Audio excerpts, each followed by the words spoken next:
Hey guys, welcome back. Today we are heading out to a rock yard because I want to start picking out some boulders for our new garden space that we're going to be planting out here rather quickly, I think. And I wanted to take you guys shopping with me and share some design tips for you guys to keep in mind if you're shopping for boulders for your garden. All right, this is the new space that we are going to be planting up. If you recall, I talked about how we stopped watering this grass, and you guys, it's killing me and it's killing Sergey.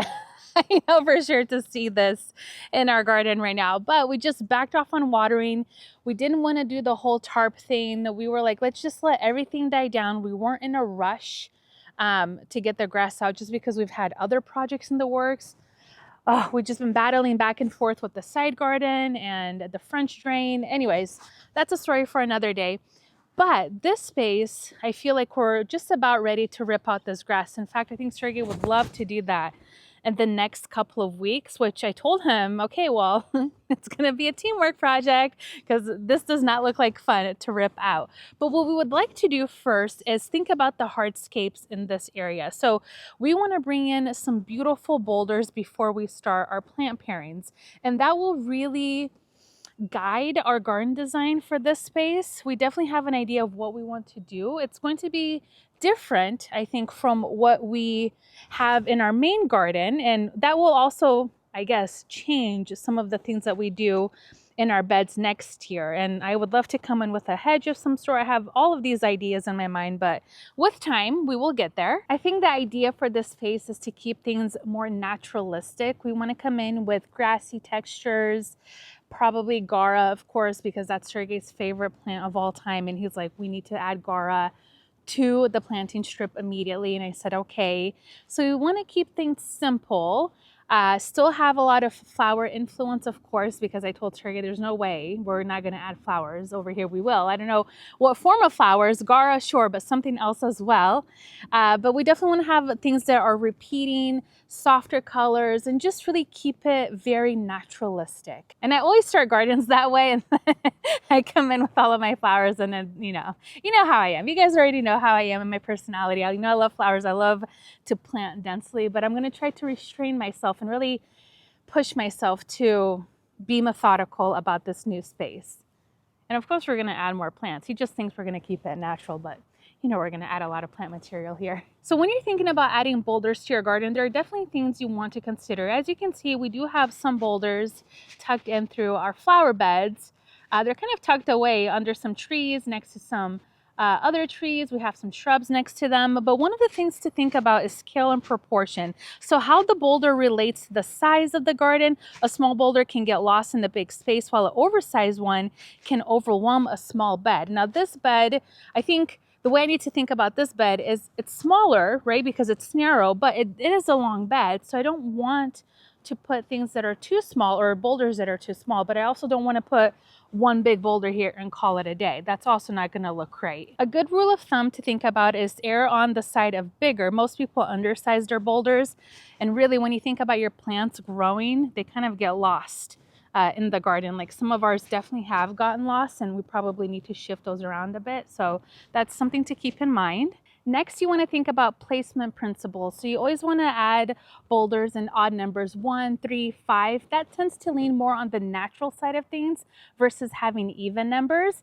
And you also want to think about the actual placement of the boulder. So if you place a boulder just sitting on top of your soil or mulch, it's not going to look as natural, where if you just bury the boulder, that's going to look like it's just been there for the longest time. So you can see this one is a little bit buried. We can even bury it a bit more. And also angling the boulder, that is a big one, because you can buy a beautiful rock, a boulder, but if you don't know how to angle it properly to really fit into the space, it's going to look a little bit odd. For example, let me show you a couple of boulders in our garden that will kind of display what I'm talking about. Here's a good example. Do you see how this boulder has a natural sloping effect down this way?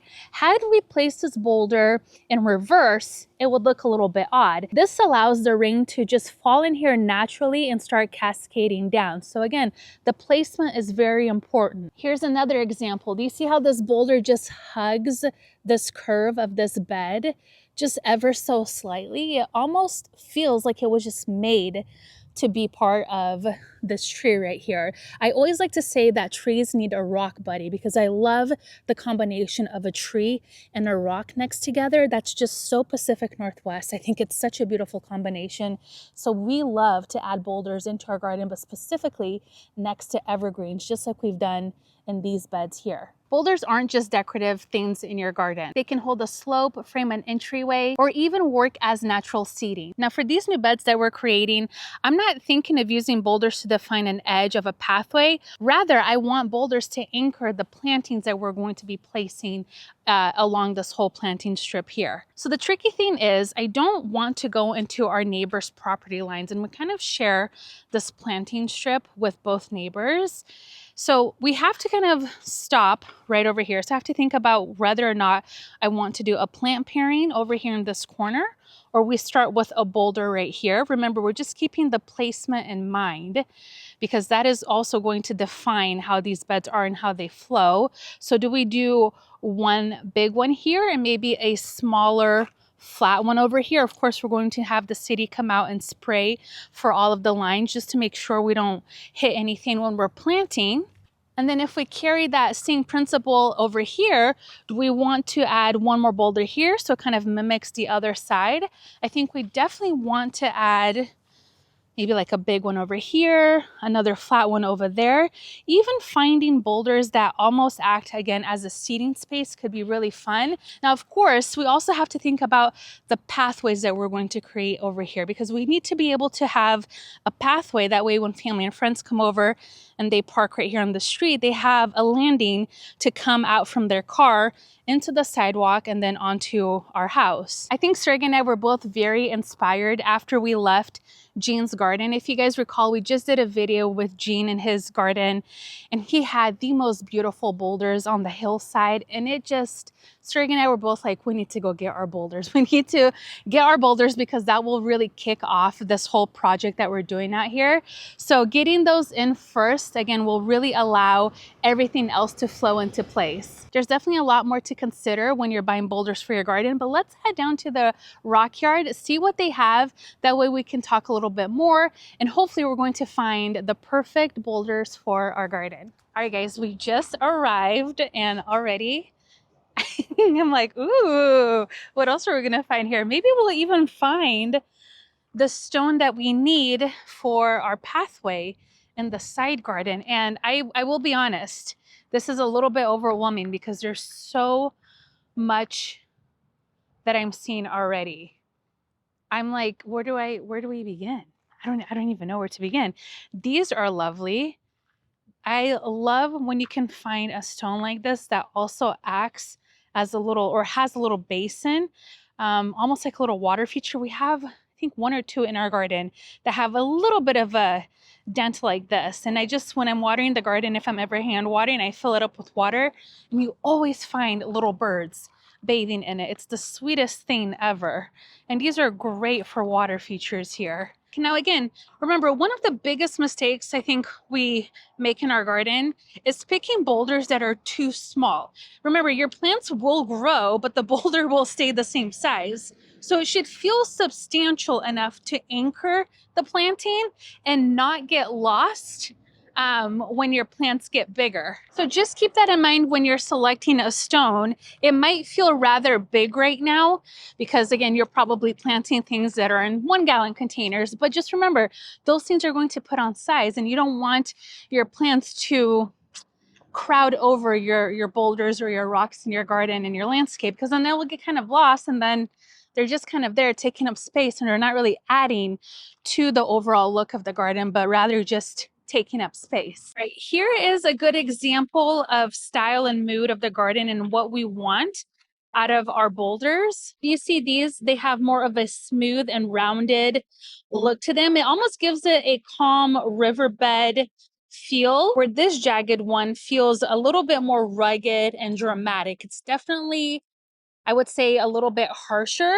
It doesn't have that softness that some of these other ones with the rounded edges have.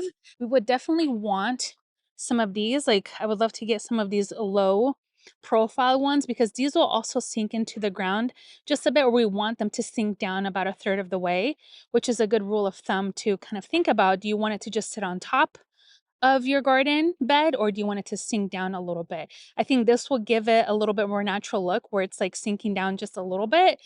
And it allows us to grow low growing things right over it. So kind of mounded plants around it, I think is going to be very beautiful. So I'm going to take some pictures of that one because I think Sergey was really thinking about these. Now, the one thing I'm also keeping in mind is the color, because the color will also drastically impact the garden. I do love the color of these better than I like the color of these. These all are great, but they do feel a little bit small. This one feels like it would work.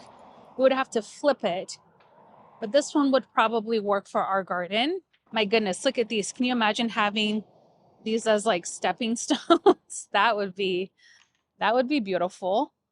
Wow, these risers are gorgeous. Oh, look at that. Holy moly. Oh my gosh, those are spendy.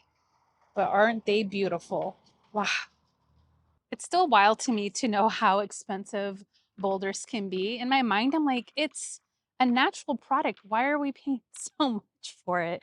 But I get it. I get it. These have to be sourced and they're beautiful. A lot of them have to be cut. And I totally understand all of that. But still, in my mind, it's like you're buying a rock. Why is it so expensive? We're not shopping for risers, but I wanted to show you guys the great varieties that they have. This bluestone riser here, this is beautiful. Imagine having this at an entryway. If you have like a long pathway and you have these, oh, that would be stunning. Or next to like a water feature where you have a path around. Oh my gosh. My mind can just think of all of the places where you can use these in a garden. Now, beyond shape, I'm also looking for something that has texture and patina. I love looking for ones with lichen or moss or have a weathered surface. They instantly add age and character to the stone versus one that might be a little bit cleaner. For example, look at this one right here with the moss and some of the lichen on it. Let's get closer. Look at how gorgeous this is. Doesn't that just add instant character? Like this is exactly what I'm looking for. I want something that looks like it's just been there for decades. So really, you have to start thinking about contrast and how powerful it is. Rough stone against soft leaves, that's beautiful. Or you have a smooth stone with feathery grasses. So think about contrasting materials where it's not just stone, but also how your stone and your plants play together. That's also an important rule or thought to think about when you're selecting boulders for your garden. I am really loving all of these, you guys. And I know we've already talked about function when we were looking at where we're going to be placing the boulders in our garden. And my first idea wasn't to create a space to have an organic place to sit, because that's just not an area where we would typically sit on the planting strip. However, it could be. I mean, it could be like if we're playing outside, or if the neighborhood kids are playing around our garden, they could probably use that stone to sit on and hang out, similar to how my friend had it across the street in her garden. So it could. I mean, I'm not against it. And if I could find something that has a really good rounded edge and can provide a little seating area, I think that's also going to be really fun to have and incorporate in our garden. And it adds a little bit of whimsy to that space. These are the Bake Blue Granite Boulders. And let's see, let me tell you the price of these. I'm almost afraid to look. So, ooh, okay, so they're 28 cents per pound or 420 per ton. Yikes. Okay, I have no idea what the estimate for these boulders are, but I'm assuming they're not very light. So we'll have to see if they can maybe weigh one of these. That way I can kind of gauge how expensive some of these are. But this one right here, I love. I think Sergey would also love this one. I do want to rinse it because it is kind of muddy. But just look at the beautiful colors and texture on this one. Ooh, I like that a lot. Now remember, these boulders, they're not light. They're very heavy, so you have to keep that in mind. Always think about access to your garden and how they're going to be placed before you actually buy them. And we all know that hardscaping is the backbone of the garden. So if you can get those in first before you actually start bringing in your plants, it's going to work to your benefit. But just again, remember, these are not going to be things that you can easily move. So if you have an area that's tricky or has a slope or anything like that, think about how you're going to get those rocks back there. Is it going to require a team of people? Do you have a contractor that come and do it?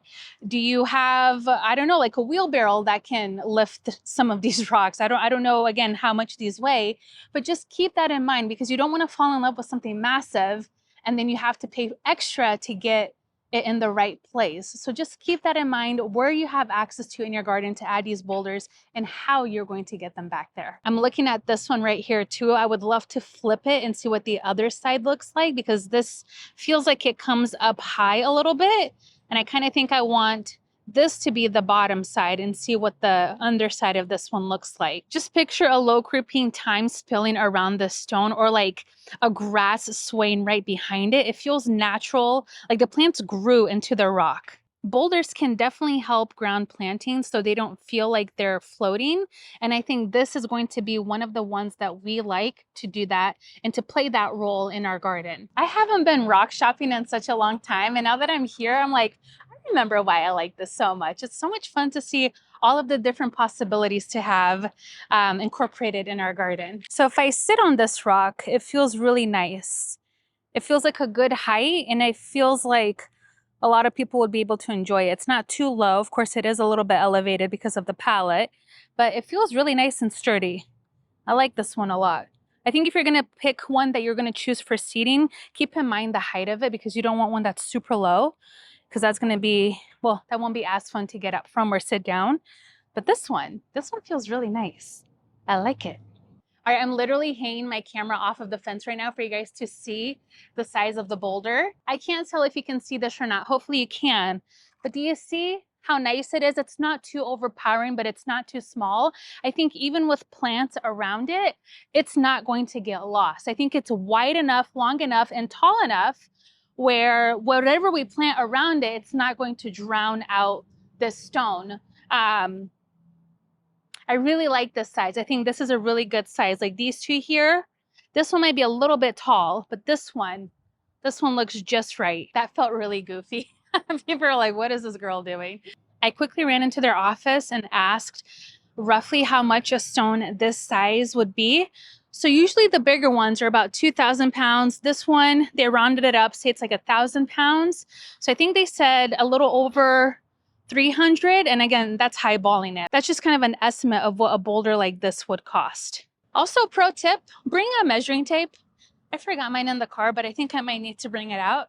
Just bring a measuring tape out here because that will also help guide you with the right selection. Here's a Silver Springs boulder. These are nice. These almost look like the ones that are in Jean's garden. I don't know if these are them, but they sure do look like it. Gosh, these are so pretty. Oh, look at that. Wow. Look at how beautiful. That's like a statement piece there in the garden. That is so beautiful and sparkly. I love shiny things. I love things that sparkle. These have nice growth on them. This is Montana moss, random. It's fun. Gosh, I just love a bluestone flagstone. I really, really do. It's probably one of my favorites. This is just so beautiful. These are extra large tumbled bluestone. These are, well, these might not be the ones that we want for the side garden because there's going to be lots of variation in width. And it might be slightly too wide. Maybe not though. It kind of looks like 3.5, 4 feet. These actually might work. These are nice. Do you see why it's important to come out and really take a look at the rocks and stones that you're selecting for your garden, whether it's a patio, whether it's a walkway, whatever. There's so much variation. Look at this. This is green. this is blue, this is gray, this is purple, all in one palette of stone, versus over here, look at these that are a little bit more patinaed. These are a little bit more uniform. Still variation. So you have more blues, brown, and that could drastically change the overall look of whatever path or whatever it is that you're doing. Let's see, is this Mission Hill stepstone? And then there's this gorgeous, beautiful one, Tuscany snapped pavers.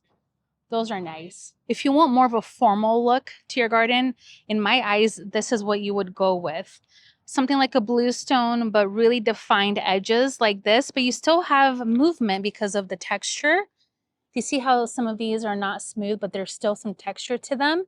So this is what I would go for something like my uncle. So his entryway, he wants to do that whole path, which is planted in their garden in our one of our previous videos.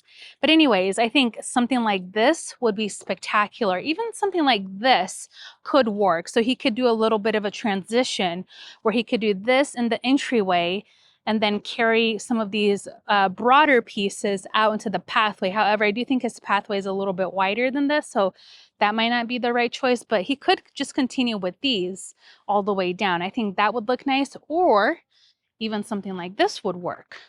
This might be a little bit too light, but it could work for their space. So does that make sense when you're thinking about pathways? So if we move away from the boulders for just a second, when you incorporate a pathway into your garden, really think about the material that you're going to use and what your garden is like. Is it more of a formal garden? You want to stick to more of a formal stone just to make sure you continue that formality throughout the garden, and the hardscape versus a flagstone, which I think would fit more into our garden style. It's a little bit of everything in my opinion. I could go with a stone like this, you know, these stepping stones like this. That would still work.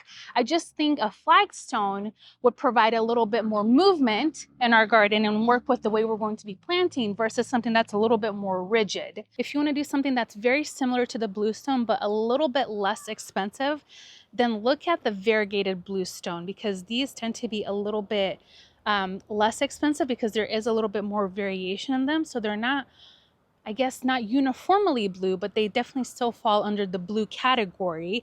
But if you're visiting a rock quarry and you love bluestone, but say it's out of your price range, see if they have the variegated bluestone, because that is what all of these are. You can see that there's a lot of variation in them, in the coloring. But these are definitely a bit more affordable than the full bluestones typically are. And they come in a variety of sizes, as you can tell. Some smaller ones, some perfectly squares, rectangular, lots of different sizes to choose from this camp right here. These are actually really nice. I like how there's a little bit more variation in these versus the other ones. That kind of makes it more interesting in my eyes. I like that. This is fun. Look what they did. They took a couple of stones, put them aside. Look at that. Hi, you're in my video. Beautiful. It is beautiful. That's really cool. And that, you know, that sucker's not going anywhere. That's really nice. I like that. Love how you find inspiration. If you just look for it, it's everywhere. You know, we've been talking about adding a water feature into our garden. I don't know if any of you have these in your garden. If you do, let me know how you like it, because that could also be a solution or an option, I guess, for a water feature. I think Sergey wanted one of these, and he was going to create like a base for it somehow, and I wanted to plant some things around it. But of course, that whole side garden design has changed like 3 times now. But that could also work. I just really want a fountain, like a proper fountain. But these are also so beautiful and tranquil. Oh my gosh, look at that one. I don't know how I missed this one. Look at all the fun growth on this one. Wow, that's cool. All right, guys, that will wrap it up for today's video. I'm so happy that I got to bring you guys out here to this rock yard and we could walk around and do a little bit of shopping together. It's always wild to me how a few boulders can drastically change the design of your garden. I'm so excited to pick up our boulders. We'll definitely show you guys what we end up getting and just setting those in place. I think having that hardscape foundation down is going to make our plant selection so much easier, and it's just going to add a lot more interest into that planting strip. It's going to add a little bit more height. Again, a little bit more hardscaping. I think it'll just tie in things really nicely, which I'm very excited about. In the meantime, I'm going to take some more pictures so Sergey and I can finalize on which ones we really love and that we want to bring into our garden. Thank you guys again so much for hanging out with me today, and I'll see you guys in our next video. Bye-bye.